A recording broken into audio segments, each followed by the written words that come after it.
दोस्तों नमस्कार।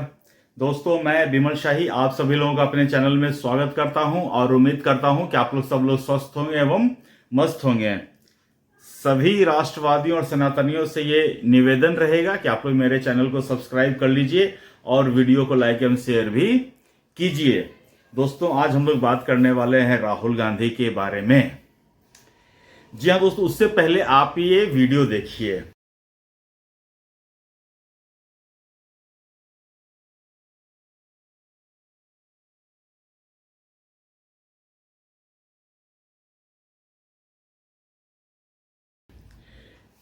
आप इस वीडियो में देख सकते हैं कि किस तरह राहुल गांधी जो है बिहार में जो घूम रहे हैं अभी, उसमें एक मखाना वाले के खेत में, किसान के खेत में वो जा रहे हैं। और जैसा कि आप लोग सब जानते हैं कि मखाना की खेती जो होती है वो पानी में होती है, गहरे पानी में होती है। कम से कम इतना पानी तो होता ही है। धान की खेती भी पानी में ही होती है, लेकिन उसमें थोड़ा कम पानी होता है।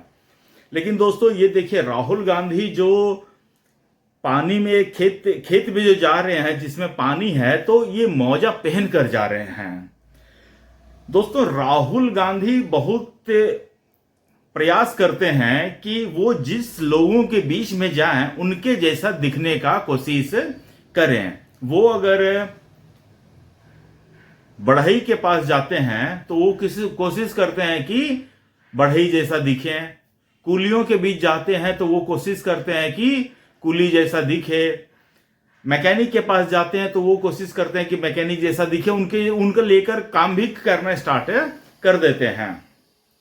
तो राहुल गांधी इसी तरह किसानों के बीच में गए हैं, तो उन्हें लगा किसानों के बीच में मैं जब आ ही गया हूं तो किसानों के थोड़ा नजदीक जाकर देखता हूं। तो वो किसानों के लिए खेतों में उतर गए, पानी भरे खेतों में उतर गए। लेकिन राहुल गांधी जो है वहां पर मौजे उतारना भूल गए। अब ये उन्होंने जानबूझ के किया या अनजाने में किया, ये मुझे नहीं मालूम है। लेकिन दोस्तों जैसे कि हर किसी के जो गांव से जुड़ा हुआ व्यक्ति होता है, उनके पिताजी दादाजी खेतों से जुड़े हुए होते हैं, तो लोग जो है खेत में जब जाते हैं तो खेत में जाते हैं और पानी वाले खेत में जब जाते हैं तो ये जूता मोजा पहनकर नहीं जाते हैं। लेकिन राहुल गांधी सोचिए, उनका खानदान के बारे में सोचिए। मोतीलाल नेहरू उस समय के सबसे महंगे वकील होते थे आजादी से पहले। उनके बाद जवाहरलाल नेहरू, उनका कहीं आपने खेतों में देखा है फोटो? हाँ, औरतों के साथ फोटो आपने उनका देखा होगा। उसके बाद इंदिरा जी को देख लीजिए, उसके बाद राजीव को देख लीजिए, सोनिया गांधी को देख लीजिए, अब आप आ जाइए पप्पू को देख लीजिए। तो इनके पूरे वंशज में, इनके पूरे वंशावली में आज तक किसी ने खेत का मुंह नहीं देखा है। उतरने की तो बात ही छोड़ दीजिए।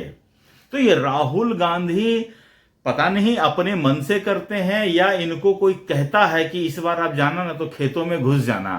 तो राहुल गांधी खेतों में घुस गए।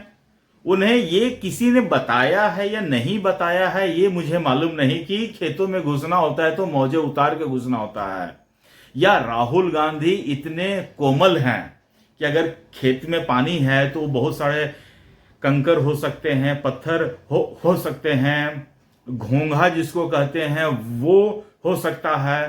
तो राहुल गांधी के पैर फट सकते हैं, कट सकते हैं, खरोच आ सकती है। तो इन सब चीजों से बचने के लिए लोगों ने उन्हें सलाह दी कि आप किसानों के बीच में जाइए तो सही, लेकिन आप मौजा पहनकर जाइए ताकि आपके जो पैर हैं ना वो धरती पे नहीं पड़ने चाहिए, नहीं तो ये मैले हो जाएंगे। तो ऐसे हैं राहुल गांधी। दोस्तों बिहार में लोगों की भावनाओं के साथ खेलना गांधी परिवार और लालू परिवार दोनों की खासियत बन चुकी है। इससे पहले भी आपने देखा होगा वीडियो में कि किस तरह तेजस्वी यादव और मुकेश सहनी जो है हेलीकॉप्टर पर मछली खा रहे थे। नवरात्रा उस समय चल रहा था, उस समय वो मछली खा रहे थे। एक्चुअली उनका मकसद मछली खाना नहीं था, उनका मकसद था बिहार में जो बहुसंख्यक समुदाय के लोग हैं उनको चिढ़ाना कि देखो तुम बहुत नवरात्रा कर रहे हो ना, हम देखो इस समय मछली खा रहे हैं। उसके बाद संतरा को छीलते हुए खाते हैं मुकेश सहनी और तेजस्वी यादव दोनों, और कहते हैं कि देखिए संतरा को ऐसे छीला जाता है। मुकेश सहनी, तुम्हारे पिताजी को भी किसी ने छील दिया, देखे जाकर कि कैसे छीला जाता है, जरा देख लेते एक बार। अच्छा, उसके बाद अभी देखिए दोस्तों, ये देखिए फोटो, इसमें लालू प्रसाद यादव कुर्सी पर बैठकर हवन कर रहे हैं, और हवन कर रहे हैं जैसे लग रहा है कि एहसान कर रहे हैं, हवन के ऊपर एहसान कर रहे हैं कि लो हम तुम में डाल रहे हैं, हुमाद डाल रहे हैं, गोईठा डाल रहे हैं, तुम पे हम एहसान कर रहे हैं जूता पहनकर। और दोस्तों ये कहते हैं कि हम भी हिंदू हैं, हम भी कृष्ण के वंशज हैं, हम भी यादव हैं। मुझे कोई भी यादव ऐसा बता दे जो जूता पहनकर हवन किया हो, हुमाद डाला हो जूता पहनकर, कोई नहीं किया होगा मेरे ख्याल से। लेकिन ये हिमाकत लालू परिवार और करता है, बिहार में करता है, ये सिर्फ इसलिए कि बहुसंख्यकों को ये चिढ़ाना चाहते हैं। आपने देखा होगा दोस्त कि जब इसी साल प्रयागराज में महाकुंभ लगा था तो लालू प्रसाद यादव से पूछा गया तो लालू यादव कहता फालतू का ये सब है, महाकुंभ ताकुंभ ये सब कोई चीज है। कुंभ में सर जिस तरह से भीड़ बढ़ रही है, अरे सब कुंभ का क्या कोई मतलब है, फालतू है कुंभ। महाकुंभ को उन्होंने फालतू कहा था। और इसी साल तजिया का जब जुलूस मुहर्रम में निकल रहा था तो राबड़ी देवी क्या श्रद्धा भाव से पूजा कर रही थी, आरती कर रही थी। ओ हो, लालू यादव भी बहुत श्रद्धा भाव से तजिया का जुलूस कर रहे थे, और मुस्लिम समुदाय के लोग बहुत कर्तव्य दिखा रहे थे कि जैसे अगले ही दिन लालू परिवार पूरा इस्लाम धर्म को कबूल कर लेगा। तो दोस्तों ये दोनों पार्टियां जो हैं, बिहार के जो आज स्थिति है, दुर्दशा है, इसके लिए मेन रूप से ये दोनों पार्टियां जिम्मेदार हैं। 1990 तक कांग्रेस का शासन रहा बिहार में, 1990 से 2005 तक लालू प्रसाद यादव का समय रहा। 1990 के बाद से ही देश में जो है पूरे भारतवर्ष में आर्थिक सुधार का दौर शुरू हुआ, और लालू ने इस पूरे आर्थिक सुधार को बिहार से दूर रखा, जिसके कारण जो लाभ बिहार को मिलना चाहिए था, औद्योगिकरण का लाभ, इंडस्ट्रियलाइजेशन का लाभ जो भारत को मिलना चाहिए था, बिहार को मिलना चाहिए था, वो ड्यू बिहार को नहीं मिला। और जब बाहर दूसरे शहरों में जब फैक्ट्रियां लग रही थी, बड़े बड़े कारखाने लग रहे थे, तो उन कारखानों में काम करने के लिए मजदूर की जरूरत पड़ती थी, सिक्योरिटी गार्ड की जरूरत पड़ती थी, और भी बहुत सारे अनस्किल्ड लेबर की जरूरत होती थी।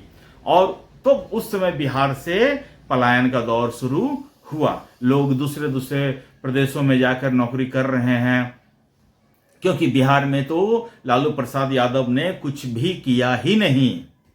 तो लोग इस तरह से बिहार में पलायन का दौर शुरू किया, और आज उसका बेटा जो खुद एक 9वां पास नहीं कर पाया है, उसके बाद वो कहता है कि हम बिहार का भाग्य विधाता बनेंगे, बिहार का वो भाग्य लिखेगा। जो आदमी खुद अपना भाग्य लिख नहीं पाया हो, 9वां से 10वां पास नहीं कर पाया हो, उसे प्रशांत किशोर कितना चुनौती देते हैं कि तुम जिस दिन मैट्रिक पास कर जाओगे उस दिन वो आरजेडी का झंडा लेकर घूमने लगेंगे। लेकिन तेजस्वी यादव उनकी चुनौती को स्वीकार नहीं करता है। तो ये सारी बातें मिला जुला के बिहार में हो रहा है, और बिहार में ये दोनों वंशज के बेटे जो हैं, वंशजों के बेटे राहुल गांधी और तेजस्वी यादव बिहार को बदलने की बात कह रहे हैं। तो मुझे इनसे इतना ही कहना है कि आप पहले एक श्वेत पत्र लाइए, उसमें आप बताइए कि बिहार को इस बदहाली में पहुंचाया किसने है, जहां से आप निकालने का प्रयास अब कर रहे हैं। तो मुझे लगता है कि ये दोनों परिवार के लोग इसका उत्तर दे नहीं पाएंगे। सवाल और भी हैं, लेकिन धीरे धीरे इन सबका उत्तर लेने का कोशिश करेंगे। तो दोस्तों, मुझे आज के लिए इतना ही अपडेट देना था। आप लोग अपना ख्याल रखिए, स्वस्थ रहिए, मस्त रहिए। तब तक ले नमस्कार, बाय।